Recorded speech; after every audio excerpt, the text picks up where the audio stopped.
the very, very end of the graveyard shift, just to say, my job is, it says on the program I have to say goodbye and refreshments, so I could just say goodbye and refreshments. But usually I get to make a little summing up in which, well, I should actually say that I'm Chris Brandwood.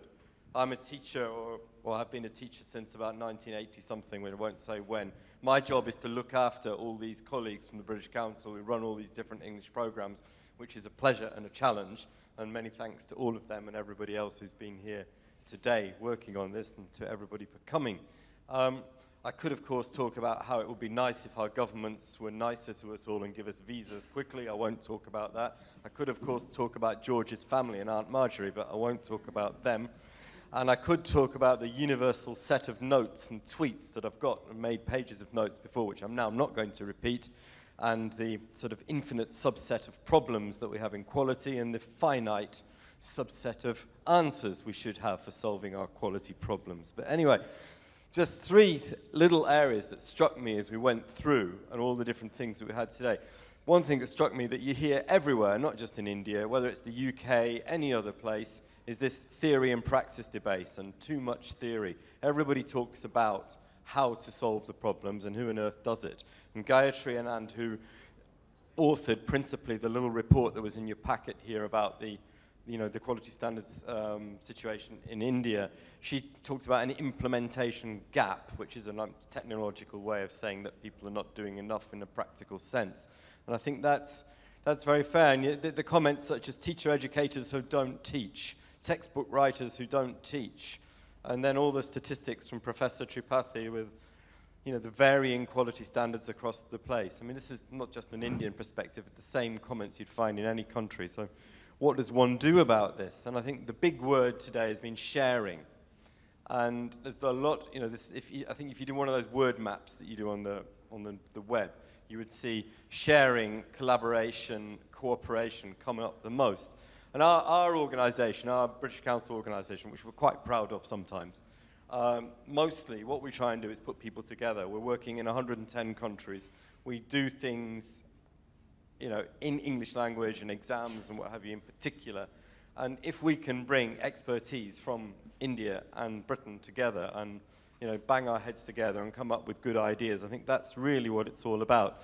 And Ashok, who has had to go to a wedding, I believe, but anyway, his quote was my favourite quote of the day, which was, "Competitive edge will increase if you share." And I think that's something I definitely believe. And I think that was a really, really nice quote. And I think sharing is a splendid thing. So what to do about sharing? And we've had some, plenty of examples today. We've had a discussion of associations. Amol gave us examples as well of a teachers' association. We've talked about the schools association coming up. We've had lots of works. We like to say frameworks and standards and systems. When we have some new frameworks coming through, we've heard about some Indian quality systems and standards. We've got the program that John has just presented, the ELQSP, the English Language Quality Standards Program, which has come through. But it all comes back at one point to quality. And when we're talking in education, then the key person is, of course, the teacher. And one of the great issues that worries me as a teacher as well is this sort of professional category and professional respect for teachers. And George said nicely at one point, what did he say? You've got to be up to it, up for it, up to date, and get up in the morning as well.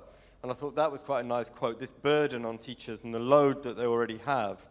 And I think it was Arjun Badlani who said at one point as well, he said, it's important for managers to be role models. So I think the managers and we as, usually leaders of institutions, if we don't set a good example for our own learning, our own development and what have you, it's difficult to imagine that teachers are going to do the same. So I think putting this together, it was also quite heartening actually to hear Professor Panda say this morning about when he was talking about pre-service training and about the new PGCE type.